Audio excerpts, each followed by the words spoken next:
Esclarecimento e conforto espiritual, valorizando o ser humano e seu espírito eterno. Gente, hoje é dia 31 de maio, o último dia do mês, e é celebrado o Dia Mundial Sem Tabaco e Dia Mundial de Combate ao Fumo. E nós vamos falar sobre os impactos neurológicos provocados pelo cigarro ao fumante ativo e ao passivo. Quem está conosco é o Dr. Marcel Vela Nunes, ele é psiquiatra e psicogeriatra do Hospital Santa Mônica, referência em psiquiatria e tratamentos de saúde mental e dependência química para adultos, adolescentes e crianças. Dr. Marcel também é especialista em dependência química pela Universidade Federal de São Paulo, a Unifesp. Dr. Marcel, de que forma o tabaco age no sistema nervoso central?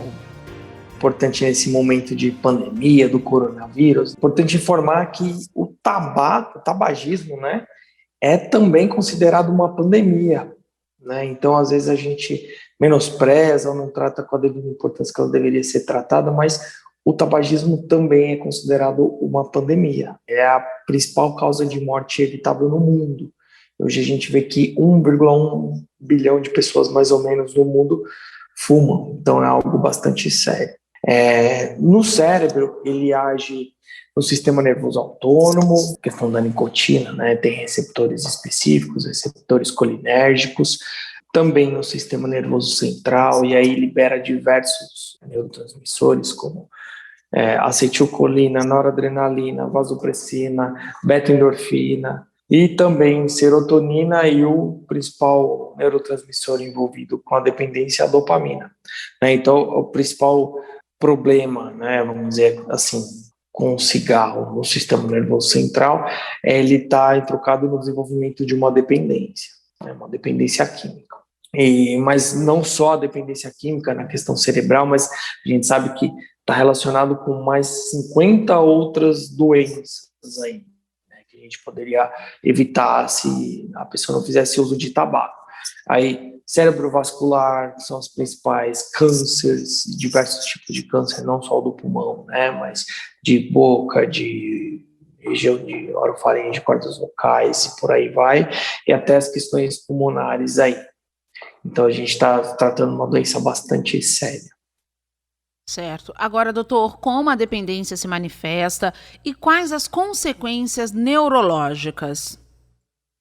Na verdade, você tem todo um comportamento, né, e a questão da adicção, né, e a pessoa começa a ter uma alteração comportamental e começa a ter efeitos por conta da falta da substância no organismo. Então, começa a desenvolver síndrome de abstinência, começa a ter todo um estreitamento de repertório comportamental para a pessoa buscar o cigarro, buscar o uso do tabaco em si, né? Então a gente tem a doença, a dependência química instalada, né? E esse é o principal, vamos dizer assim, problema neurológico direto no cérebro, né? Mas indiretamente, se a pessoa pode sofrer um AVC por causa de uma placa de ateroma que por conta do tabagismo ela ficou acumulada lá, então ela tem riscos diretos e indiretos. Agora, doutor, a Organização Mundial da Saúde aponta que o tabaco mata mais de 8 milhões de pessoas por ano em todo o mundo. Mesmo conscientes dos danos causados pela substância à saúde, os fumantes ainda enfrentam muitas dificuldades para abandonar a dependência. Doutor, como os hormônios e substâncias cerebrais estão envolvidas nisso? Tá, então, a dopamina ela é um neurotransmissor que ela está entroncada no desenvolvimento de dependência, quando ela age lá no sistema de recompensa cerebral, né? Então, assim, não só a dopamina é a principal substância entroncada na questão da dependência, né? Que vai agir lá nesse sistema de recompensa e vai ficar como se fosse uma memória para a pessoa buscar cada vez mais. Assim como age outras drogas aí no sistema nervoso central. Mas ela também vai atuar na questão da noradrenalina, vai aumentar, diminuir batimentos cardíacos, isso pode trazer problemas, a questão da regulação cardiovascular, vai atuar na acetilcolina, vai atuar na serotonina, então é algo bastante complexo, né, e às vezes a gente não consegue só assim, isso vai levar para aquilo e pronto, acabou, né, a gente está tratando de uma doença muito complexa. Certo. Agora, doutor, como a convivência com um fumante afeta a saúde e a qualidade de vida do não fumante? O tabagismo passivo nada mais é que a inalação da fumaça, né, dos derivados do tabaco por pessoas não fumantes, né, em ambientes fechados onde tem uma alta poluição tabágica ambiental, que a gente chama, né. A pessoa vai estar fumando do mesmo jeito, só que numa quantidade menor, só que ela está entre a terceira causa de morte evitável no mundo. No Brasil, cerca de mais ou menos um dado aí de 7 pessoas acabam falecendo por dia por conta do tabagismo passivo, né? E ela aumenta o fator de risco para diversas doenças, né? Então, aumenta 30% o risco de câncer de pulmão, 24% o risco de infarto agudo do miocárdio, aumenta, né, em 50% o risco de doenças respiratórias em crianças. E a gente às vezes pensa no tabagismo passivo como o amigo ou o colega do trabalho que está aqui do lado, né, e está inalando o cigarro, mas assim, as principais afetadas são as crianças, né, de pais, de familiares que fazem uso do tabaco dentro de casa, e tem uma estimativa que cerca de metade das crianças do mundo, né, estão expostas mais ou menos à poluição tabágica ambiental, então pode ter riscos decorrentes à doença e ao tabagismo passivo. Gente, nós estamos conversando com o Dr. Marcel Vela Nunes. Ele é psiquiatra e psicogeriatra do Hospital Santa Mônica, referência em psiquiatria e tratamentos de saúde mental e dependência química para adultos, adolescentes e crianças. Estamos falando sobre os impactos do tabaco no sistema nervoso central, na qualidade de vida dos não fumantes e as etapas para vencer o tabagismo. No próximo horário, o doutor volta para continuarmos os esclarecimentos quanto à prevenção da dependência. Estamos apresentando Pela Vida. Viver com boa vontade. Voltamos a apresentar Pela Vida. Volta ao telefone com o Dr. Marcel Vela Nunes, gente. Ele é psiquiatra e psicogeriatra do Hospital Santa Mônica, especialista em dependência química pela Universidade Federal de São Paulo, a Unifesp. Hoje nós estamos falando sobre o tabaco, né? Como vencer aí o fumo. Doutor, quais as dicas, as orientações práticas, né, doutor Marcel, para quem deseja parar de fumar e encontra aquela dificuldade pelo caminho? Doutor, por favor, responda também como usar o cérebro em favor de quem quer começar a parar de fumar ou para aquele que precisa perseverar na luta contra o tabaco. Tem um dado super interessante e eu costumo mostrar para todo mundo que está tentando parar de fumar, que assim, um dado do INCA, uma pesquisa do INCA, mais ou menos no nosso cenário atual, o Brasil tem mais ou menos cerca de 25 milhões de fumantes. Desses, se você perguntar para todos eles aí, de 25 milhões, você gostaria de parar de fumar? 20 milhões eles querem parar de fumar. Cerca de 80% das pessoas que você perguntar vão querer parar de fumar. Só que só 600 mil conseguem parar sozinho. Cerca de 3%, uma porcentagem muito baixa. Porque é uma dependência, uma doença.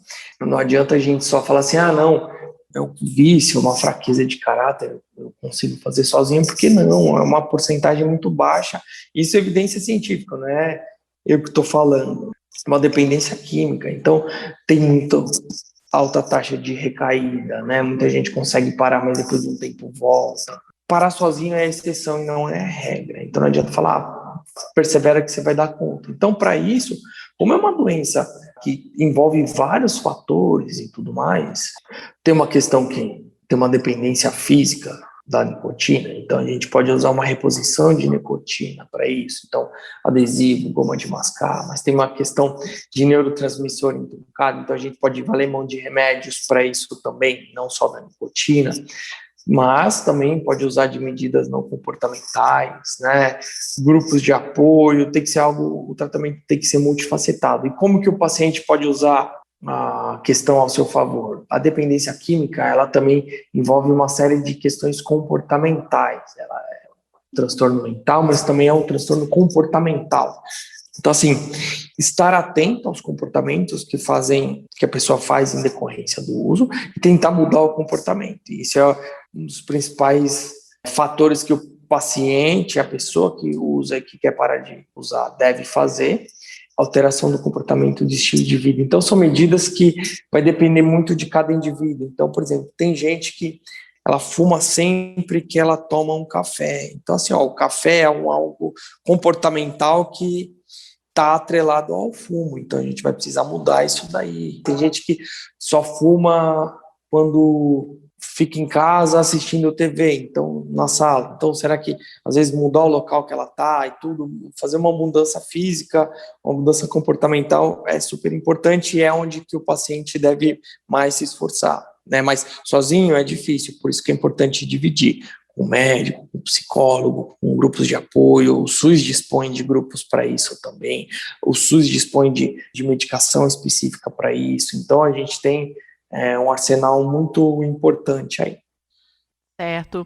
Agora, doutor, conta pra gente, no que diz respeito à prevenção, qual o papel da família e da sociedade?